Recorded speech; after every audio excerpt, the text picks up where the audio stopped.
সূরা আত-তুর। রহমান রহিম আল্লাহ তাআলার নামে। শপথ তুর পাহাড়ের, শপথ পাহাড়ি উপত্যকা অবতীর্ণ লিখিত গ্রন্থের, যা রক্ষিত আছে উন্মুক্ত পত্রে। শপথ বায়তুল মামুরের, শপথ সমুন্নত ছাদ আকাশের। আরো শপথ উদ্বেলিত সমুদ্রের। তোমার মালিকের আযাব অবশ্যই সংঘটিত হবে, তা প্রতিরোধ করার কেউই থাকবে না। যেদিন আসমান ভীষণভাবে আন্দোলিত হতে থাকবে, পাহাড় সমূহ দ্রুত গতিতে চলতে থাকবে, সেদিন দুর্ভোগ হবে একে মিথ্যা প্রতিপন্নকারীদের, যারা ক্রীড়াচ্ছলে অর্থহীন খেলাধুলা করছিল। যেদিন তাদের ধাক্কা মারতে মারতে জাহান্নামের আগুনের দিকে নিয়ে যাওয়া হবে, তাদের বলা হবে, এ হচ্ছে সেই দোজখের আগুন যাকে তোমরা অস্বীকার করতে।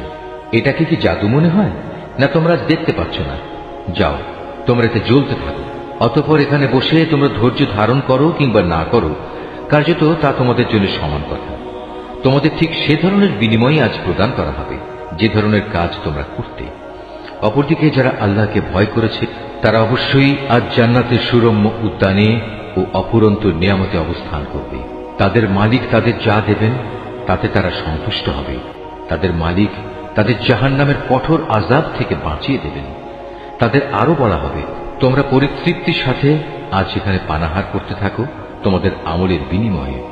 তারা সারিবদ্ধভাবে পাতা আসনে হেলান দিয়ে অবস্থায় সমাসীন হবে, আর আমি বড় বড় চোখ বিশিষ্ট সুন্দর হুরের সাথে তাদের মিলন ঘটিয়ে দেব। যেসব মানুষ নিজেরা আল্লাহর উপর ঈমান এনেছে এবং তাদের সন্তানরাও এ ঈমানের ব্যাপারে তাদের অনুবর্তন করেছে, আমি সেদিন জান্নাতে তাদের সন্তান সন্ততিদের তাদের নিজ নিজ পিতামাতার সাথে মিলিয়ে দেব। আর এজন্য আমি তাদের পিতামাতার পাওনার কিছুই হ্রাস করব না। বস্তুত প্রত্যেক ব্যক্তি নিজ নিজ কুফরি কর্মফলের হাতে বন্দী হয়ে আছে। জান্নাতে আমি তাদের এমন সব ধরনের ফলমূল ও গোশত দিয়ে আহার্য পরিবেশন করব যা তারা পেতে চাইবে। সেখানে তারা একে অপরের কাছ থেকে পেয়ালা ভরে ভরে পানীয় নিতে থাকবে। সেখানে কোনো অর্থহীন কথা ও কাজকর্ম থাকবে না এবং কোন রকম অপরাধও থাকবে না।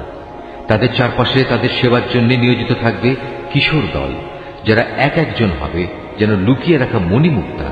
তারা একজন আরেকজনের দিকে চেয়ে তাদের দুনিয়ার জীবনে কথাবার্তা জিজ্ঞেস করতে থাকবে। তারা তখন বলবে, হ্যাঁ, আমরা তো আগে আমাদের পরিবারের মাঝে সব সময় পরিণামের ভয়ে জীবন কাটাতাম, আর এ কারণেই আজ আল্লাহ তাআলা আমাদের উপর এসব নিয়ামত দিয়ে অনুগ্রহ করেছেন।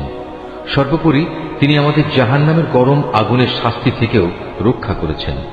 আমরা আগেও আল্লাহ তাআলাকে ডাকতাম, আমরা জানতাম তিনি অনুগ্রহশীল ও দয়ালু। অতএব হে নবী, মানুষদের তুমি এ দিনের কথা স্মরণ করাতে থাকো। আল্লাহ তাআলার অনুগ্রহে তুমি কোনো গণক নও, আবার তুমি কোনো পাগলও নও। তুমি হচ্ছে তার বাণী বহনকারী একজন রাসূল মাত্র। তারা কি বলতে চায় এ ব্যক্তি একজন কবি এবং সে কোনো দৈব দুর্ঘটনায় পতিত হোক, আমরা সে অপেক্ষাই করছি? তুমি তাদের বলো, হ্যাঁ, তোমরাও অপেক্ষা করো, আমিও তোমাদের সাথে অপেক্ষা করব। ওদের জ্ঞান বুদ্ধি কি ওদের এসব বলতে বলে, না আসলে ওরা একটি সীমালঙ্ঘনকারী সম্প্রদায়? অথবা এরা কি বলতে চায় সে রাসূল নিজেই কোরআনের এ কথাগুলো রচনা করে নিয়েছে?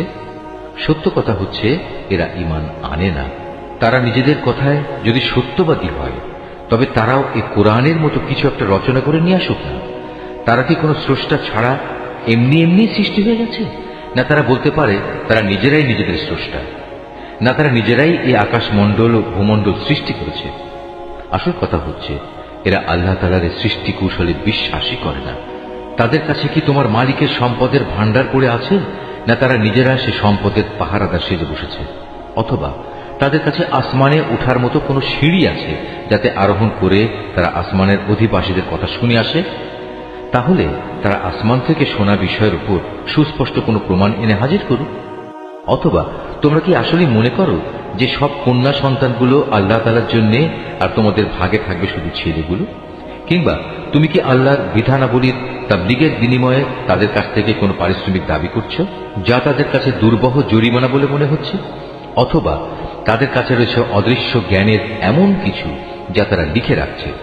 না, এর কোনোটাই নয়। এরা আসলে তোমার বিরুদ্ধে কোনো ষড়যন্ত্র করার ফন্দি আটকে চায়। অথচ যারা আল্লাহ তাআলাকে অস্বীকার করে তারাই পরিণামে ষড়যন্ত্রের শিকারে পরিণত হয়। আল্লাহ তাআলার বদলে এদের কি অন্য কোনো মাবুদ আছে? আল্লাহ তাআলা তো এদের যাবতীয় শিরকি কর্মকাণ্ড থেকে পবিত্র। যদি কখনো এরা দেখতে পায় আসমান থেকে মেঘের একটি টুকরো ভেঙে পড়ছে, তাহলে তাকে এরা আল্লাহর কোন নিদর্শন মনে না করে বলবে, এ তো হচ্ছে পুঞ্জীভূত একখণ্ড মেঘ মাত্র। হে নবী, তুমি এদের ছেড়ে দাও এমন সময় পর্যন্ত যখন তারা সে দিনটি সচক্ষে দেখে নেবে, যেদিন তারা হুঁশ জ্ঞান শূন্য হয়ে পড়বে। সেই সর্বনাশা দিনে তাদের কোনো ষড়যন্ত্র ও ফন্দি কোনো কাজে লাগবে না, এবং সেদিন তাদের কোন রকম সাহায্যও করা হবে না। যারা জুলুম করেছে তাদের জন্য এছাড়াও পার্থিব জীবনে এক ধরনের আযাব রয়েছে, কিন্তু তাদের অধিকাংশই জানে না। হে নবী, তুমি এদের ব্যাপারে ব্যস্ত হও না, তোমার মালিকের সিদ্ধান্ত আসা পর্যন্ত ধৈর্য ধারণ করো। তুমি তো হামেশা আমার চোখের সামনেই আছো। তুমি যখন শয্যা ত্যাগ করে ওঠো, তখন তুমি প্রশংসার সাথে তোমার মালিকের মাহাত্ম্য ঘোষণা করো। রাতের একাংশেও তুমি তাঁর তাসবিহ পাঠ করো, আবার রাতের শেষে তারাগুলো অস্তমিত হবার পরও তার মাহাত্ম্য ঘোষণা করো।